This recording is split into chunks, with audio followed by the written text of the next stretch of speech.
नमस्कार दोस्तों, स्वागत है आप सभी को हमारे इस यूट्यूब चैनल पे। दोस्तों, इस चैनल के माध्यम से हम एनसीईआरटी की जितना भी एनसीईआरटी है क्लास 6 से लेकर के क्लास 12 तक की जितना भी एमसीक्यू है सभी इसी चैनल के माध्यम से आप सभी को कवर कराया जाएगा। तो अगर आप चैनल पे नए हैं तो चैनल को सब्सक्राइब करके बेल आइकन को प्रेस कर लें। तो दोस्तों, आज हम लोग एनसीईआरटी ज्योग्राफी के एमसीक्यू क्लास 6 के पहला चैप्टर को कवर करेंगे। तो आप लोग वीडियो को बिना स्किप किए पूरे अंत तक ज़रूर देखिए और आप लोग भी एमसीक्यू दीजिए और इसमें बताइए कि आप कितना सही किए, क्योंकि आप एनसीईआरटी पढ़ चुके हैं। अगर नहीं पढ़े हैं तब भी ये बेनिफिट है आपके लिए। आप लोग वीडियो के अंत तक जरूर देखें। चलिए शुरू करते हैं। हमारा पहला अध्याय है सौरमंडल में पृथ्वी। क्लास 6 के एनसीईआरटी के ज्योग्राफी के हमारा पहला अध्याय है सौरमंडल में पृथ्वी, और उसी से सिर्फ पहले अध्याय का ही हम लोग इस वीडियो के माध्यम से प्रश्न उत्तर को कवर करेंगे और अगला वीडियो में हम लोग अगले अध्याय को लाएंगे। तो चलिए देखते हैं। हमारा पहला प्रश्न है, निम्नलिखित में कौन से खगोलीय पिंड है? तो देखिए, खगोलीय पिंड उसे कहते हैं जो वस्तुएं रात में आसमान में चमकती है, उसे हम लोग खगोलीय पिंड कहते हैं। तो इसमें ऑप्शन है ए सूर्य, चंद्रमा, पृथ्वी, उल्का पिंड। तो इसका सही आंसर होगा हमारा ऑप्शन नंबर डी, क्योंकि इसमें सभी हमारा सही आंसर हो जाएगा। इसमें लिखा हुआ है कि सूर्य, चंद्रमा, पृथ्वी, उल्का पिंड तथा वे सभी वस्तुएं जो रात के समय आसमान में चमकती है खगोलीय पिंड कहलाती है। अब चलिए अगला प्रश्न देखते हैं हम लोग। हमारा 2 नंबर प्रश्न है, किन खगोलीय पिंडों को तारा कहते हैं? तो देखिए, जिनके पास अपनी ऊष्मा तथा प्रकाश होता है उसे हम लोग तारा कहते हैं। ये कुछ खगोलीय पिंड बड़े आकार वाले तथा गर्म होते हैं। ये गैसों से बने होते हैं। इनके पास अपनी ऊष्मा तथा प्रकाश होता है जिसको वे बड़ी मात्रा में उत्सर्जित करते हैं, और इन खगोलीय पिंडों को तारा कहते हैं। सूर्य भी एक क्या है? तारा है। चलिए अगला प्रश्न है, तारों के विभिन्न समूहों के द्वारा बनाई गई विविध आकृतियाँ क्या कहलाती है? तो नक्षत्र मंडल। आइए इसकी व्याख्या हम देखते हैं। रात्रि में आसमान की ओर देखते समय तारे के विभिन्न समूहों के द्वारा बनाई गई आकृतियाँ दिखाई देती है, इन्हें नक्षत्र मंडल कहते हैं। अगला प्रश्न है, अंतरिक्ष से संबंधित आर्सा मेजर या बिग बियर का संबंध किससे है? अगर आप एक बार एनसीईआरटी को पढ़ेंगे तो ये सभी टोटल पहले ही अध्याय में है, एकदम विस्तार पूर्वक है। आप एक बार पढ़िए एनसीईआरटी बुक को, उसके बाद से आपको पता चलेगा। तो इसका हमारा राइट आंसर होगा ऑप्शन नंबर बी, नक्षत्र मंडल। व्याख्या देखते हैं। आर्सा मेजर या बिग बियर एक प्रकार का नक्षत्र मंडल है। स्मॉल बियर या सप्तऋषि, देखिए 7 तारों का समूह होता है जो आप आसमान में देखेंगे रात में तो दिखाई देगा। बहुत आसानी से पहचान में आने वाला नक्षत्र मंडल है। यह एक बड़े नक्षत्र मंडल आर्सा मेजर के भाग है। चलिए अब हम लोग 5वां प्रश्न देखते हैं हम लोग। किन खगोलीय पिंडों को ग्रह कहा जाता है? इसका सही आंसर होगा हमारा ऑप्शन नंबर सी, जिनके पास अपनी ऊष्मा एवं प्रकाश नहीं होता है, जो तारों के प्रकाश से प्रकाशित होते हैं, उसे हम लोग खगोलीय पिंडों का ग्रह कहते हैं। देखिए व्याख्या देखते हैं हम लोग। कुछ खगोलीय पिंडों में अपना प्रकाश एवं ऊष्मा नहीं होता है, वे तारों के प्रकाश से प्रकाशित होते हैं। ऐसे पिंड ग्रह कहलाते हैं। ग्रह, जिसे अंग्रेजी में प्लेनेट कहते हैं, ग्रीक भाषा के प्लेटाई से बना है, जिसका अर्थ है प्रभक, अर्थात चारों ओर घूमने वाला। अगला प्रश्न हमारा 6 नंबर, निम्नलिखित कथनों पर विचार करें। देखिए आप 2 कथन है, इसमें आप विचार कीजिए कौन सा सही है। पृथ्वी एक ग्रह है, ये सही है, तथा यह अपना संपूर्ण प्रकाश एवं ऊष्मा सूर्य से प्रकाशित प्राप्त करती है, ये भी सही है। पृथ्वी सूर्य से दूरी के हिसाब से चौथा ग्रह जो तथा आकार में तीसरा बड़ा ग्रह नहीं, ये बिल्कुल गलत है। तो इसका केवल ए सही होगा। देखिए इसमें ऑप्शन भी दिया केवल ए, तो केवल ए सही होगा। अब व्याख्या की बात करते हैं हम लोग। तो व्याख्या में लिखा है, पृथ्वी जिस पर हम घुराते हैं यह एक ग्रह है। यह अपना संपूर्ण प्रकाश एवं ऊष्मा सूर्य से प्राप्त करती है, जो कि पृथ्वी के सबसे नज़दीक का तारा है। पृथ्वी को बहुत अधिक दूरी से, जैसे चंद्रमा से देखने पर यह चंद्रमा की तरह चमकती हुई प्रतीत होगी। सूर्य से दूरी के हिसाब से पृथ्वी तीसरा ग्रह है। और उसमें क्या लिख रहा था? चौथा। इसमें लिखा है तीसरा, तथा आकार में 5वां सबसे बड़ा ग्रह है। ये आकार में सबसे बड़ा 5वां ग्रह है। चलिए अब आइए जानते हैं हम लोग 7वां प्रश्न, सूर्य से बढ़ती हुई दूरी के आधार पर ग्रहों की सही क्रम को चुनिए। मान लीजिए ये सूर्य हो गया आपका, उसके बाद से हमारा जो भी ग्रह है इसके दूरी के हिसाब से चुनना है। तो इसका हमारा नंबर डी से होगा। देखिए पहले है बुध, इसके बाद से शुक्र, उसके बाद से पृथ्वी, उसके बाद से मंगल। इसमें लिखा है सूर्य से बढ़ती हुई दूरी के हिसाब से ग्रहों सही क्रम बुध शुक्र पृथ्वी मंगल बृहस्पति शनि यूरेनस नेपच्यून। चलिए अगला प्रश्न हमारा 8 नंबर, नीचे दिए गए ग्रहों में से कौन से आंतरिक ग्रह हैं? तो इसमें से 4 ऑप्शन है, तो इसका ऑप्शन नंबर हमारा बी सही हो जाएगा। ओ सॉरी, किधर गया? ऑप्शन नंबर बी 1 2 एवं 3। तो 1 2 3 नीचे दिए गए ग्रहों में से कौन से आंतरिक ग्रह हैं? तो बुध शुक्र मंगल। आइए अब हम लोग व्याख्या देखते हैं। वे ग्रह जो सूर्य के नज़दीक हैं एवं चट्टानों से बने हैं आंतरिक ग्रह कहलाते हैं। बुध शुक्र पृथ्वी और मंगल आंतरिक ग्रहों के अंतर आते हैं। 9 नंबर प्रश्न है, नीचे दिए गए ग्रहों में से कौन से ब्रह्म ग्रह हैं? तो इसका सही आंसर होगा हमारा तो सभी, यानी कि D Brihaspati Neptune Varun Shani Uranus. व्याख्या देखते हैं। 12 ग्रह सूर्य से बहुत दूर है तथा बहुत बड़े आकार के हैं। ये गैस और सरल पदार्थ से बने हैं। बृहस्पति शनि यूरेनस तथा नेपच्यून किससे बने हैं? तो गैस और तरल पदार्थ से ये सभी ग्रह बने हुए हैं। अगला प्रश्न हमारा 10 नंबर, नीचे दिए गए कथन एवं कारण पर विचार कीजिए। तो इसमें लिखा है कथन ये हमारा कि बुध का सूर्य के चारों ओर परिक्रमण काल सौरमंडल के सभी ग्रहों में सबसे कम है। और हमारा कारण ए है, आर है, बुध सूर्य के सबसे नज़दीक का ग्रह है। चलिए अब 4 ऑप्शन है, इसमें ए है हमारा जो राइट आंसर होगा। ए और आर दोनों सही है तथा आर ए की सही व्याख्या करता है। अब आइए व्याख्या में जानते हैं। बुध सौरमंडल में पृथ्वी के सबसे नज़दीक का ग्रह है, इसी कारण इसका सूर्य के चारों ओर परिक्रमण काल सबसे कम यानी 88 दिन का है। चलिए अब हम लोग 11 नंबर प्रश्न देखते हैं। सौरमंडल में किन 2 ग्रहों के बीच क्षुद्र ग्रह पट्टी पाई जाती है? तो मंगल और बृहस्पति। सौरमंडल में यहीं पे क्षुद्र ग्रह होता है, जो छोटे छोटे बिंदु होता है। अब पत्थरों का टुकड़ा होता है। आप एक बार एनसीईआरटी बुक पढ़िएगा तो उसमें सब दिया हुआ है, देख लीजिएगा। आइए व्याख्या देखते हैं हम लोग। तारों ग्रहों एवं उपग्रहों के अतिरिक्त असंख्य छोटे पिंड सूर्य के चारों ओर चक्कर लगाते हैं। इन पिंडों को क्षुद्र ग्रह कहते हैं। ये मंगल और बृहस्पति की कक्षाओं के बीच पाए जाते हैं। वैज्ञानिक के अनुसार क्षुद्र ग्रह के ही भाग होते हैं जो वर्षों पहले विस्फोटक के बाद ग्रहों में टूटकर अलग हो जाते हैं। चलिए अगला प्रश्न है 12 नंबर, सौरमंडल में सूर्य से सबसे दूर कौन सा ग्रह अवस्थित है? तो नेपच्यून जो अरुण है सबसे दूर है। आइए व्याख्या देखते हैं। सूर्य से दूरी के अनुसार ग्रहों की स्थिति सबसे दूर में है तो बुध से शुक्र पृथ्वी मंगल बृहस्पति शनि नेपच्यून यूरेनस। चलिए और अगला देखते हैं।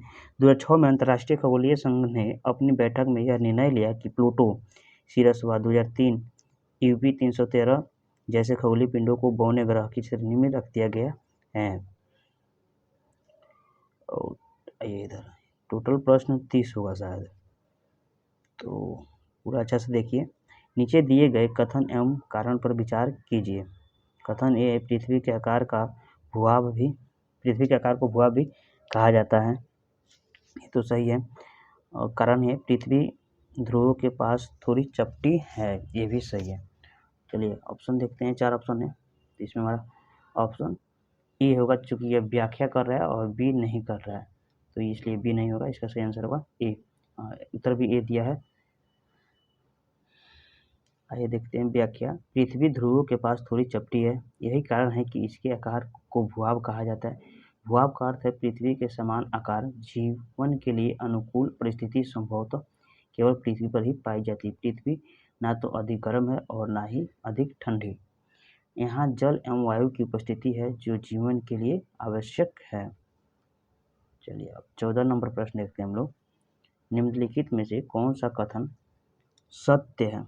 सत्य है तो इसका सही आंसर होगा ऑप्शन नंबर डी। डी में दिया है 1 और 2 दोनों सही है, यानी कि अंतरिक्ष में से देखने पर पृथ्वी हरे रंग का दिखाई देती है। पृथ्वी का हरा रंग हमें यहाँ के वनों के कारण दिखाई देता है। ये बिल्कुल सही है। यहाँ पे चूँकि बहुत ज़्यादा वन है, आप उष्णकटिबंधीय क्षेत्र में देखेंगे तो सबसे ज़्यादा वहाँ पे वन पाया जाता है।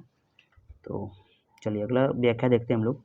आंतरिक से देखने पर पृथ्वी नीले रंग की दिखाई पड़ती है क्योंकि पृथ्वी को 2/3 सतह जल से ढकी हुई है, इसलिए इसे नीला ग्रह भी कहा जाता है। 15 नंबर प्रश्न देखेंगे हम लोग। सौरमंडल का निर्माण किससे मिलकर होता है? तो इसका सही आंसर होगा ऑप्शन डी। सूर्य, ग्रह, उपग्रह, उल्कापिंड। चलिए व्याख्या देखते हैं। सूर्य, 8 ग्रह, उपग्रह तथा कुछ अन्य खगोलीय पिंड जैसे क्षुद्र ग्रह एवं उल्कापिंड मिलकर सौरमंडल का निर्माण करते हैं। उसे हम सौर परिवार का नाम देते हैं, जिसका मुखिया सूर्य होता है। चलिए 16 नंबर देखते हैं हम लोग। निम्नलिखित में से कौन से कथन सत्य है? तो इसमें जो भी हो सत्य देखते हैं। सूर्य का खिंचाव बल सौरमंडल का बांधे रखता है, ये सही है। सूर्य सौरमंडल के लिए प्रकाश एवं ऊष्मा का मुख्य स्रोत है, ये भी सही है। तो इसका सही आंसर होगा हमारा कौन? केवल 1, केवल 2, केवल ऑप्शन सी दोनों। चलिए इसका ऑप्शन सी इसका सही आंसर होगा। अब आइए व्याख्या देखते हैं। सूर्य सौरमंडल के केंद्र में स्थित है।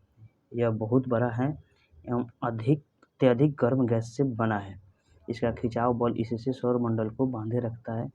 सूर्य सौरमंडल के लिए प्रकाश एवं ऊष्मा का मुख्य स्रोत है। हम सूर्य की अत्यधिक तेज ऊष्मा को महसूस करते हैं क्योंकि वह पृथ्वी के सबसे नज़दीक का तारा होने के बावजूद हमसे लगभग 15 करोड़ किलोमीटर दूर है। इसी कारण सूर्य के प्रकाश को पृथ्वी पर पहुंचने में लगभग 8 मिनट लगते हैं। चलिए अब 17 नंबर प्रश्न देखते हैं। सौरमंडल के ग्रह जो सूर्य को चक्कर लगाते हैं उनके रास्ते किस आकार में फैले हैं? तो ये है आपका दीर्घवृत्ताकार। सौरमंडल के सभी 8 ग्रह एक निश्चित पथ पर सूर्य का चक्कर लगाते हैं। ये रास्ते दीर्घवृत्ताकार में फैले हुए हैं। ये कक्षा कराते हैं, देखिए ऐसे, ये ऐसे, ये हम लोग का ऐसे दीर्घवृत्ताकार। आप एक बार एनसीईआरटी बुक देखिएगा तो उसमें टोटल बना करके बताया गया है। चलिए अगला प्रश्न है 18 नंबर। किस ग्रह को पृथ्वी का जुड़वा ग्रह कहा जाता है? ये सभी को पता है। शुक्र को पृथ्वी का जुड़वा ग्रह मानते हैं क्योंकि यह आकार, घनत्व एवं व्यास में पृथ्वी के लगभग बराबर है। 19 नंबर प्रश्न है। पृथ्वी का सबसे निकटतम ग्रह कौन सा है? तो शुक्र ही है। पृथ्वी का सबसे निकटतम ग्रह शुक्र है। 20 नंबर प्रश्न है हमारा। हमारे सौरमंडल का सबसे बड़ा एवं सबसे छोटा ग्रह कौन सा है? तो बृहस्पति एवं बुध। देखिए हमारे सौरमंडल के ग्रहों में बृहस्पति सबसे बड़ा तथा बुध जो है सबसे छोटा ग्रह है। ये अक्सर एग्जाम में पूछे जाते हैं। आप एक बार प्रीवियस ईयर का एग्जाम पेपर देखेंगे तो उसमें दिया रहेगा। 21 नंबर देखते हैं।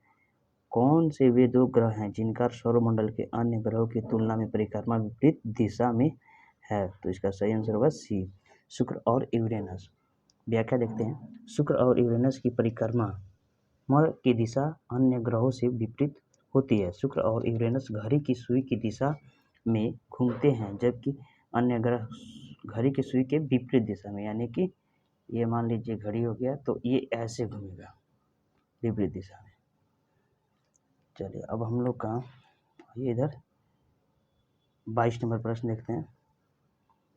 निम्नलिखित कथनों पर विचार कीजिए। तो बृहस्पति, शनि तथा यूरेनस के चारों ओर छल्ले हैं।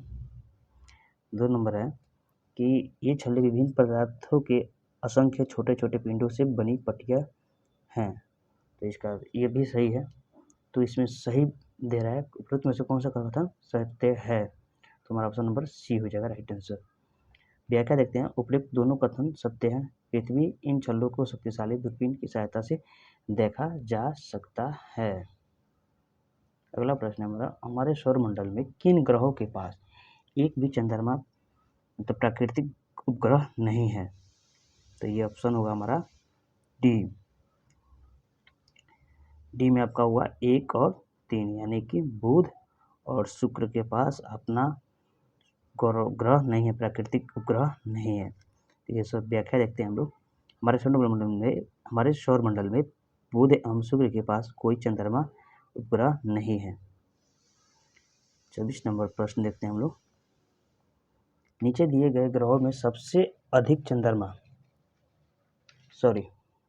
ये नीचे दिए गए ग्रहों में सबसे अधिक चंद्रमा प्राकृतिक उपग्रह किसके पास है? तो ये बृहस्पति के पास है। देखिए, व्याख्या शनि के चंद्रमा की संख्या आपका 62 है, बृहस्पति के चंद्रमा की संख्या 69 है, मंगल के चंद्रमा की संख्या 2 और यूरेनस के 27। चलिए अगला प्रश्न देखते हैं 25 नंबर। निम्नलिखित में कौन सा कथन सत्य है? ये है हमारा, उपग्रह अपने ग्रहों की परिक्रमा करते हैं, साथ ही सूर्य भी परिक्रमा करती है।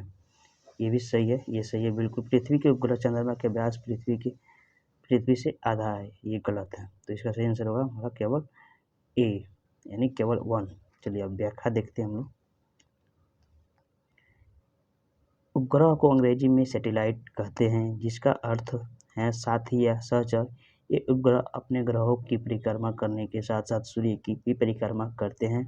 अतः कथन एक सत्य है। हमारी पृथ्वी के पास केवल एक उपग्रह है, वो है चंद्रमा। इसका व्यास पृथ्वी के व्यास का केवल 1/4 है।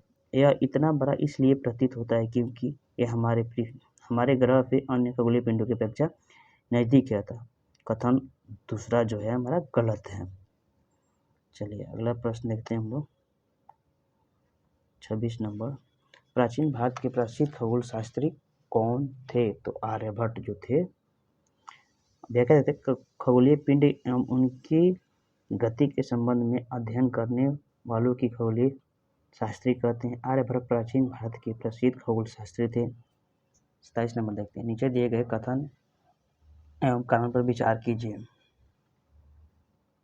चलिए 27 नंबर प्रश्न देखते हैं।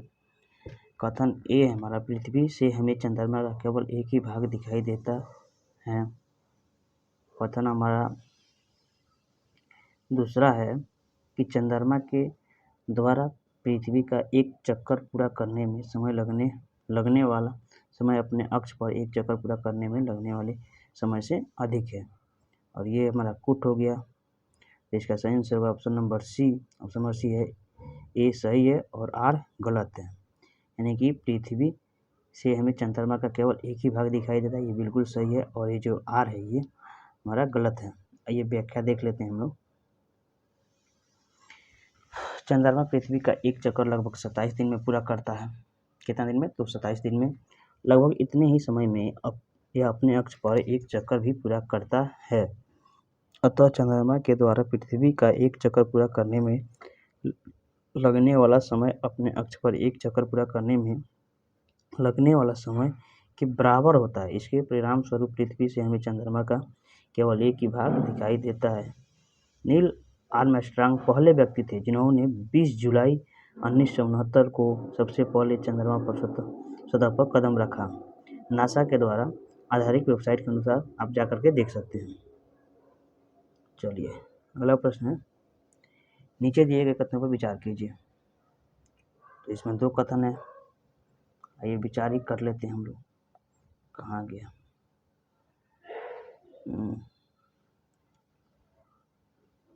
तो किधर गया जी? हाँ ये 28 नंबर आ गया। नीचे दिए गए कथनों पर विचार कीजिए। सूर्य के चारों ओर चक्कर लगाने वाले पत्थर के छोटे छोटे टुकड़ों का उल्का पिंड कहते हैं।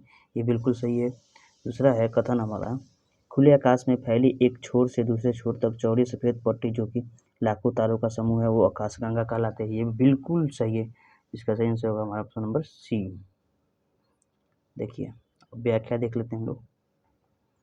तो दोनों कथन सत्य है। सूर्य के चारों ओर चक्कर लगाने वाले पत्थरों के छोटे छोटे टुकड़ों को उल्का पिंड कहते हैं। खुले आकाश में एक छोर से दूसरे छोर तक फैली चौड़ी सफेद पट्टी जो कि एक चमकदार रास्ते की तरह दिखाई देती है, यह लाखों तारों का समूह होती है। यह पट्टी आकाशगंगा है, हमारे सौरमंडल आकाशगंगा का एक भाग है।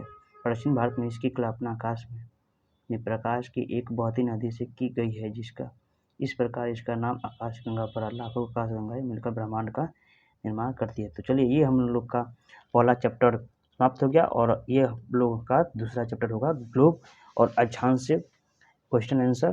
तो ये हम लोग अगले वीडियो में देखे होंगे, कवर करेंगे। तो फिलहाल के लिए इतना ही।